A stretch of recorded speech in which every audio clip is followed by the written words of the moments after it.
শুভ সকাল বন্ধুরা। তো বড়দের জানাই আমার প্রণাম আর ছোটদের জানাই অনেক ভালোবাসা।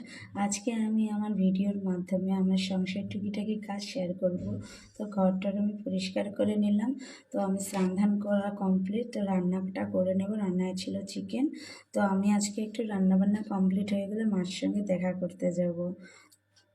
এটা আমাদের বাড়ির ভিউ। তো দেখো মা আমাকে নিজ হাতে খাইয়ে দিচ্ছে। আর হ্যাঁ বন্ধুরা, আমি একটা কথা বলতে চাই, ইউটিউবে আমার একটা চ্যানেল আছে গোল্ডিয়ান্স ক্যাপ্টেন। তো তোমরা চাইলে ওখানে যাইতে পারো। ওখানে আমার রান্নার ভিডিও শেয়ার করা আছে। তো নিজের একটু স্কিন কেয়ার করে নিলাম বিকেলে একটু ঘুরতে যাব বলে। আমি জানি আমার ভিডিও বেশি একটা ভালো হয় না, তাও আমি বলছি আমাদের পাশে থাকো। তো রাতের ডিনার সেরে নিলাম। বাই।